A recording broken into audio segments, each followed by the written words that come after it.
नमस्कार, आप देख रहे हैं कैपिटल टीवी का खास शो महाराष्ट्र फाइल्स। आपके साथ मैं हूं परवीन शेख।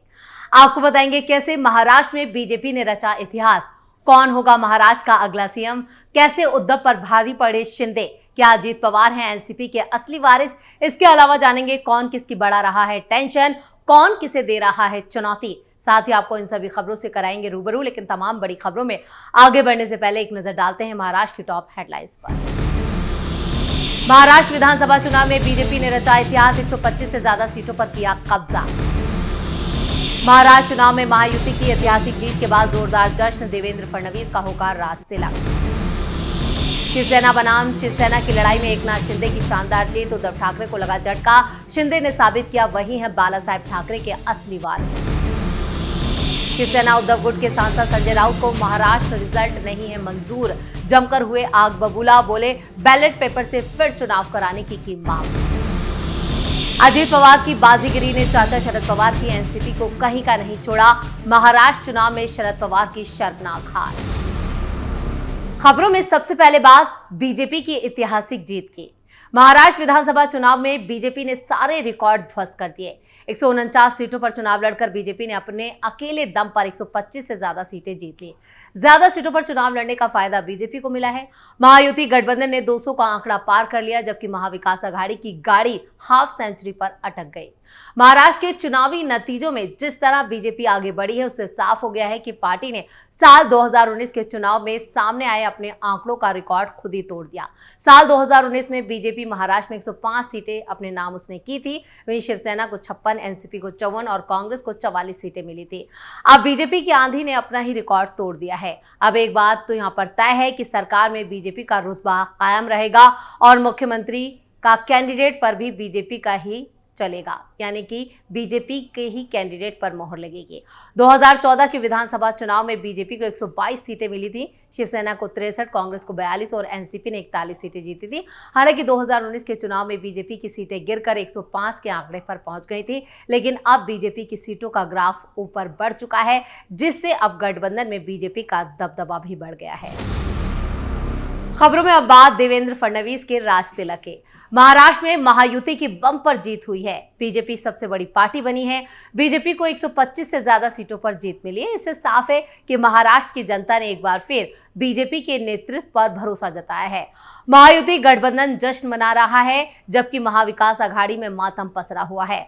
अब महायुति गठबंधन में सीएम पद को लेकर भी पेच फंसा है। दरअसल एकनाथ शिंदे के नेतृत्व में शिवसेना ने भी शानदार प्रदर्शन किया है, लेकिन सबसे बड़ी पार्टी बीजेपी है, जिससे साफ है कि सीएम पद को लेकर महायुति में खूब माथापच्ची होगी। बीजेपी नेता प्रवीण दरेकर ने एक बयान में कह दिया है कि सबसे बड़ी पार्टी हमारी पार्टी है, तो सीएम भी बीजेपी का ही होगा।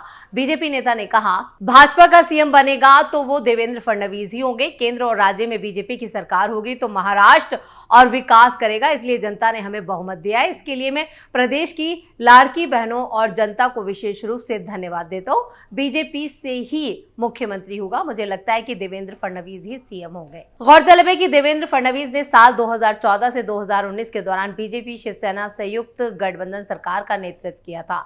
2019 के चुनाव में भी बीजेपी ने शानदार प्रदर्शन करते हुए वो सबसे बड़ी पार्टी बनकर उभरी थी। उस वक्त भी फडणवीस ही सीएम पद के दावेदार थे, लेकिन शिवसेना यानी कि उद्धव ठाकरे के साथ मतभेदों के चलते बीजेपी सरकार नहीं बन सकी और राज्य में महाविकास आघाड़ी की सरकार सत्ता पर काबिज हुई। जब एकनाथ शिंदे की बगावत के चलते महाविकास आघाड़ी की सरकार गिर गई और बीजेपी के नेतृत्व में नई सरकार बनी, तो उसमें फडणवीस के ही सीएम बनने की उम्मीद थी, लेकिन बड़ी पार्टी होते हुए भी बीजेपी ने एकनाथ शिंदे को सीएम बनाया। लेकिन इस बार बीजेपी सीएम पद पर कोई समझौता करती हुई नहीं दिखेगी और यह भी कहा जा रहा है कि जल्द ही देवेंद्र फडणवीस की ताजपोशी कर दी जाएगी। खबरों में आगे बढ़ते हैं और बात एकनाथ शिंदे की। शिंदे की शिवसेना पर जनता ने भरोसा जताया है। शिंदे ने अपने बलबूते पर 55 सीटों पर कब्जा किया, जबकि उद्धव की शिवसेना 19 सीटों पर सिमट गई। यानी महाराष्ट्र की जनता ने उद्धव ठाकरे को नकार दिया। इसके साथ ही ये भी साबित हो गया कि एकनाथ शिंदे ही बालासाहेब ठाकरे के असली वारिस हैं। शिवसेना और ठाकरे परिवार जब तक साथ थे तब तक खूब आगे बढ़े, लेकिन जैसे ही अलग हुए वैसे ही सियासी जमीन खोते चले गए। राज ठाकरे और उद्धव ठाकरे चचेरे भाई हैं। एक वक्त था जब शिवसेना में राज ठाकरे को बाला साहब ठाकरे के उत्तराधिकारी के तौर पर देखा जाता था, मगर फिर बाला साहब ठाकरे ने अपने बेटे उद्धव को आगे बढ़ाना शुरू किया तो नाराज होकर राज ठाकरे ने पार्टी छोड़ दी। साल 2006 में राज ठाकरे ने महाराष्ट्र में नवनिर्माण सेना बनाई, लेकिन वो कुछ कमाल नहीं कर पाए। पिछले चुनाव में राज ठाकरे ने एक सीट जीती थी, लेकिन इस बार तो उनका खाता तक नहीं खुला। इस चुनाव में राज ठाकरे के बेटे अमित ठाकरे माहिम सीट से चुनाव उन्हें लड़ाया गया, लेकिन अमित ठाकरे हार गए। वहीं जून 2022 में एकनाथ शिंदे ने बगावत कर दी। शिंदे अपने साथ 39 विधायकों को भी ले आए और इस तरह से महाविकास आघाड़ी की सरकार गिर गई और उद्धव ठाकरे को मुख्यमंत्री पद छोड़ना पड़ा। बाद में शिंदे ने बीजेपी के साथ मिलकर सरकार बनाई और मुख्यमंत्री बने। महाराष्ट्र में बीजेपी हमेशा शिवसेना का बड़ा भाई बनकर रही। 2019 का चुनाव साथ मिलकर लड़ा, लेकिन मुख्यमंत्री पद पर सहमति नहीं बनने की वजह से उद्धव ठाकरे ने एनडीए का साथ छोड़ा और कांग्रेस एनसीपी के साथ मिलकर सरकार बना ली, जिसका खामियाजा उद्धव ठाकरे को इस बार अपनी हार से चुकाना पड़ा है। शिवसेना जब टूटी तो इसका सीधा सीधा असर ठाकरे परिवार पर पड़ा।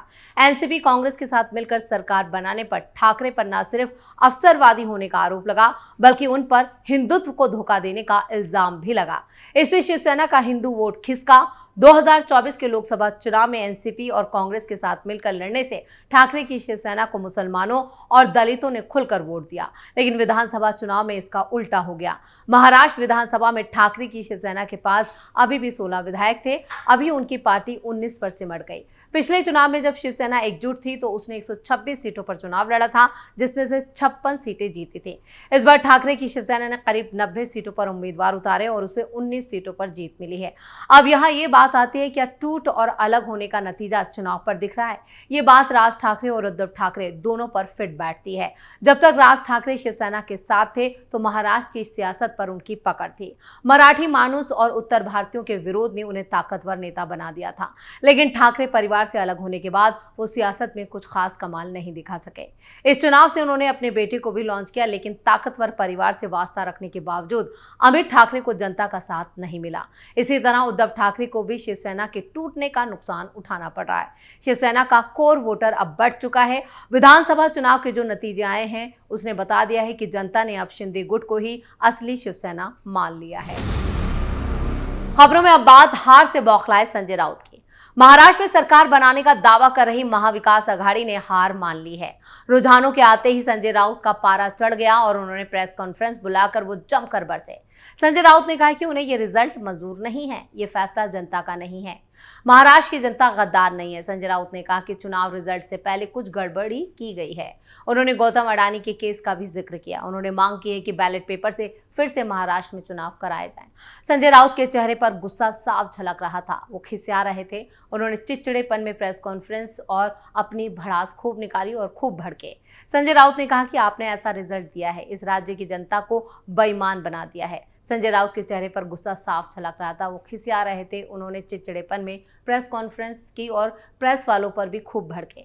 संजय राउत ने कहा कि आपने ऐसा रिजल्ट दिया, इस राज्य की जनता को बेईमान बना दिया। साथ ही साथ महाराष्ट्र में लाड़की बहन योजना का जादू चलने के सवाल पर वो गुस्साए और तेजी से कहा, यहाँ लाडला भाई भी है, लाडला नाना है, लाडला दादाजी भी हैं, सब लाडले हैं। हमें मालूम है ये क्या है, ये जनता का निर्णय नहीं है। हमें मालूम है उस वक्त हमने कहा था मोदी जी हार गए हैं।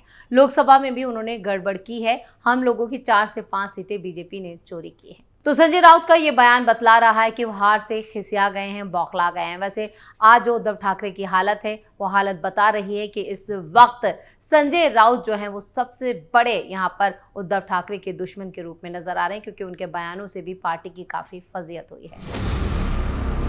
खबरों के आखिर में बात शरद पवार की। महाराष्ट्र की राजनीति के चाणक्य शरद पवार बीते करीब 5 दशक से महाराष्ट्र की राजनीति के केंद्र में रहे। राज्य ही नहीं, राष्ट्रीय स्तर पर उनके कद के कुछ गिने चुने नेता हैं। वो अपने 5 दशक के करियर में पहली बार इतनी बुरी तरह से हारे हैं। शरद पवार की एनसीपी महाविकास आघाड़ी का हिस्सा है। उसने 86 सीटों पर चुनाव लड़ा। उनके सहयोगी कांग्रेस और शिवसेना उद्धव गुट ने यहाँ पर 102 और 92 सीटों पर चुनाव लड़ा, लेकिन इसमें सबसे बुरी हार एनसीपी शरद पवार गुट की हुई है। ये वही एनसीपी शरद गुट है जिसने लोकसभा में 80 की स्ट्राइक रेट से 10 में से 8 सीटों पर जीत हासिल की थी। इस बार उसे सिर्फ 10 से ज्यादा सीटों पर सिमट गई। वहीं कांग्रेस को 20 और शिवसेना उद्धव गुट को 19 सीटों पर जीत हासिल हुई। करीब 2 साल पहले एनसीपी में 2 फाड़ हो गया था। शरद पवार के भतीजे अजीत पवार ने बगावत कर दी थी। उन्होंने बीजेपी के साथ महायुति गठबंधन का हाथ थाम लिया था। इसके बाद से शरद पवार जनता के बीच बहुत भावुक होकर गए थे। लोकसभा में जनता ने उनको इसका इनाम भी दिया, लेकिन विधानसभा में जनता ने बता दिया कि राज्य की राजनीति में उनका उत्तराधिकारी अजीत दादा ही हैं। यानी अजीत पवार पर इस बार जनता ने भरोसा जताया और बता दिया है कि शरद पवार के जो वारिस हैं वो अजीत पवार हैं। यानी इस तरह एनसीपी के असली वारिस कौन है वो भी साफ हो गया। और यहाँ पर एनसीपी अजीत पवार के नेतृत्व में एनसीपी ने महाराष्ट्र विधानसभा चुनावों में बेहतर प्रदर्शन किया है। महाराष्ट्र फाइल्स में खबरों का सिलसिला यहीं खत्म करते हैं। बाकी खबरों के लिए आप जुड़े रहिए कैपिटल टीवी के साथ। इसके साथ ही वीडियो को लाइक करें, शेयर करें और कैपिटल टीवी को सब्सक्राइब जरूर करें। धन्यवाद।